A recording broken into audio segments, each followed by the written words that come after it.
Então, pessoal, para quem não me conhece, eu me chamo Marina Macedo, sou professora do IFPB, Instituto Federal da Paraíba, e estou aqui na segunda parte da segunda aula da redação do Enem. Se você ainda não viu a primeira aula e a primeira parte dessa aula, eu vou deixar aqui linkado para você e vamos continuar.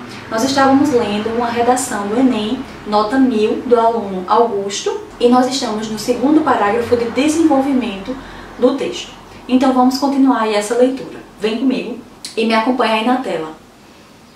Como consequência dessa elitização dos espaços públicos, que promove a exclusão das camadas mais periféricas, é observado um bloqueio intelectual imposto a essa parte da população. Então, a primeira coisa que eu quero que vocês percebam, o que a gente tinha falado sobre a coesão textual. Veja que do primeiro parágrafo de desenvolvimento para esse, ele já começa como consequência dessa elitização dos espaços públicos, ele traz essa relação de causa e efeito. E ele faz uma retomada. Quando ele diz isso, como consequência dessa elitização dos espaços públicos, ele está retomando o que foi dito no parágrafo anterior e ligando isso aos próximos argumentos, às próximas ideias que ele vai trazer. Então ele vai sempre localizando o leitor dentro do texto e lembrando ao leitor, caso ele não tenha pegado alguma informação, ele está aí resumindo e vai continuar o texto. Que promove a exclusão das camadas mais periféricas, ou seja, os espaços públicos promovem a exclusão das camadas mais periféricas, né, ele está dizendo, e aí ele continua. É observado um bloqueio intelectual imposto a essa parte da população. Então, ele já está dizendo, gente, lembrem que esse é o segundo argumento dele, que ele já deu lá no primeiro, dizendo que a camada mais pobre, que é essa camada que não tem acesso ao cinema, ela é imposta a um determinado bloqueio intelectual. Ele já tinha dito isso também lá no primeiro parágrafo. Entretanto, ó, no primeiro parágrafo ele diz, né, que há uma insuficiência intelectual presente na sociedade que é causada justamente por essa diferença de acesso, né, por uns terem acesso e outros não. Então veja que esses parágrafos, gente, e as ideias dele estão todas conectadas, coerentes, certo? Ele começa dizendo uma coisa e ele está provando isso com a sua argumentação no desenvolvimento. E aí ele continua, vamos lá continuando esse parágrafo. Nesse sentido, assuntos pertinentes ao saber coletivo, que por vezes não são ensinados nas instituições formais de ensino, mas são destacados pelos filmes exibidos nos cinemas, não alcançam as mentes das minorias sociais, fato que impede a obtenção do conhecimento e, por conseguinte, a plenitude da essência aristotélica. Então, o que é que ele está dizendo aqui, gente? Que ele poderia lançar tudo isso e não nos explicar qual é a importância das pessoas mais pobres terem acesso ao cinema. Aqui ele já traz qual é a importância. Ele diz que tem determinados saberes coletivos que não são ensinados nas instituições de ensino, por exemplo, nas escolas. Ou seja, tem coisas que nós só aprendemos, por exemplo, através da cultura, através do cinema, através de um filme, enfim, né? Coisas do dia a dia, coisas da nossa realidade. Então, isso é que traz aqui a importância disso. Então, se há determinados conhecimentos que nós só adquirimos com a cultura, então o pobre tem que ter acesso à cultura, assim como o rico, e assim por diante. Não deve haver elitização. E aí vejam que ele traz no finalzinho, gente, desse período, ele diz assim, ó, no finalzinho ele diz assim, ó, fato que impede a obtenção do conhecimento e, por conseguinte, a plenitude da essência aristotélica. Como assim plenitude da essência aristotélica? Lembrem que ele já falou das ideias de Aristóteles ali no primeiro parágrafo.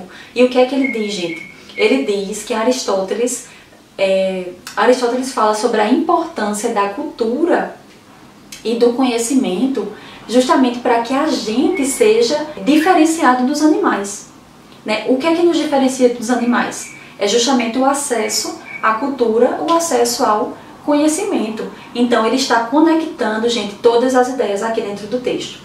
E aí ele continua.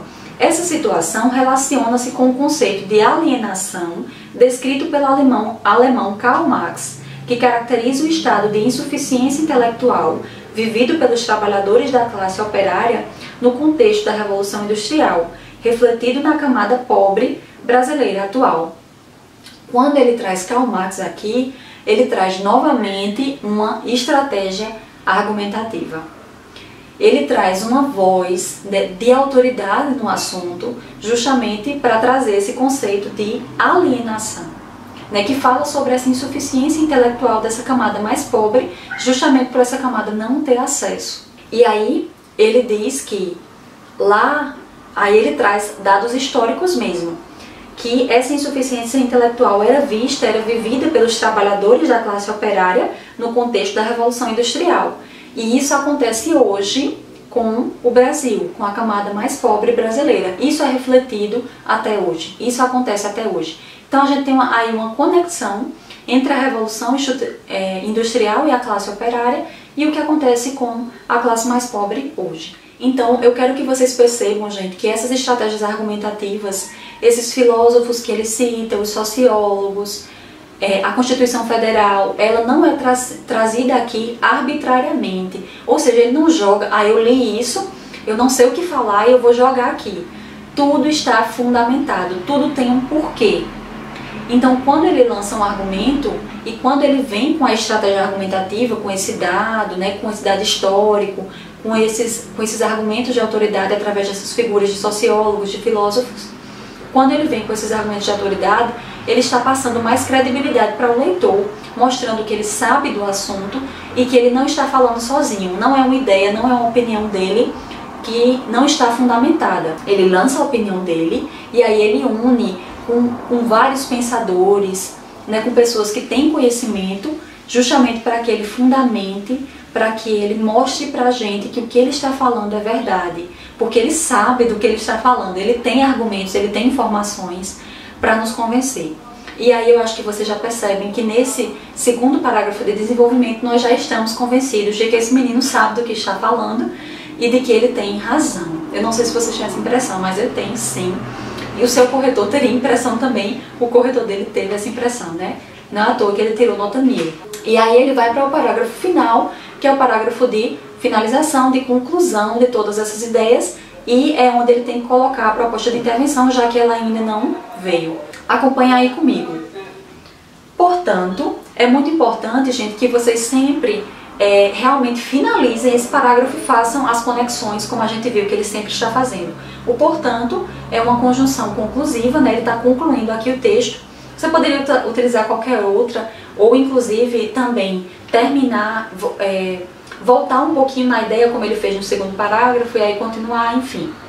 Portanto, fica evidente a importância do cinema para a construção de uma sociedade mais culta e a necessidade de democratização desse recurso. A gente não precisa nem explicar.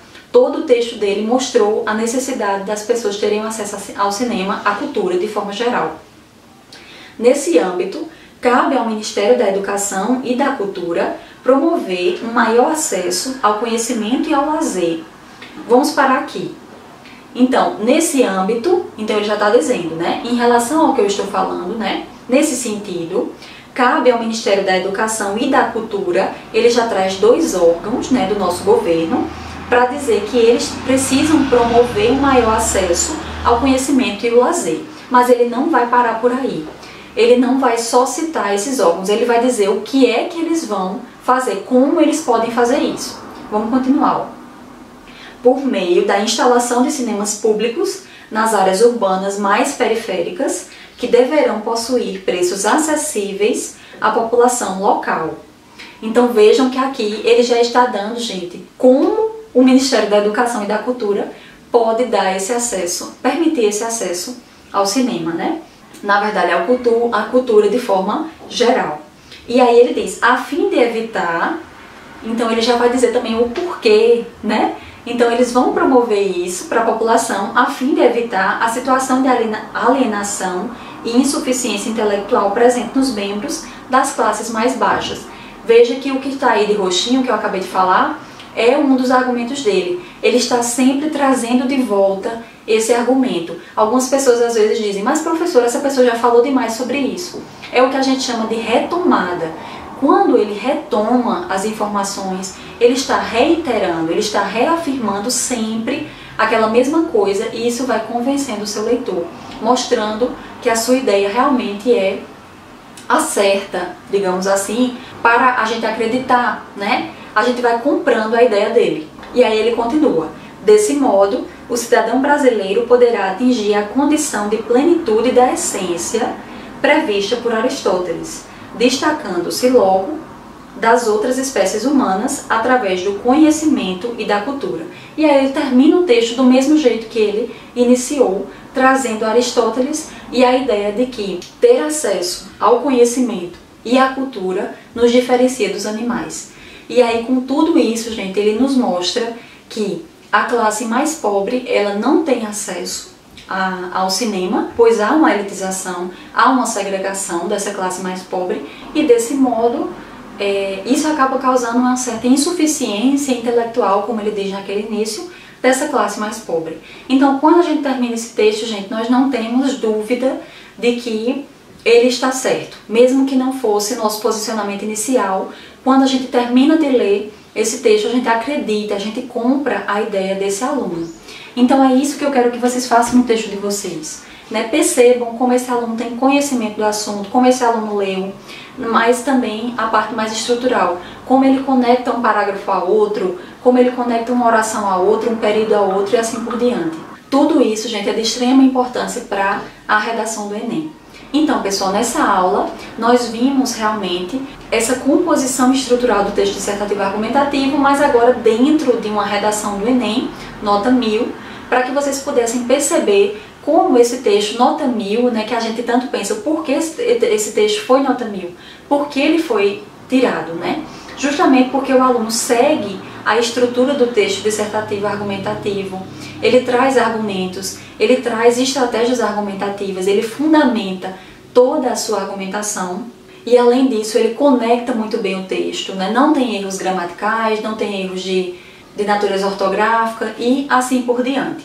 Eu espero muito que vocês tenham gostado do vídeo, espero que tenha ajudado vocês e assistam a primeira aula para quem não assistiu.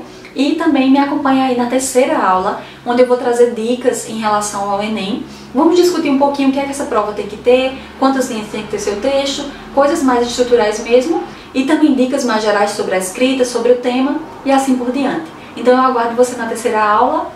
Um beijo muito grande e tchau, tchau. Até a próxima aula.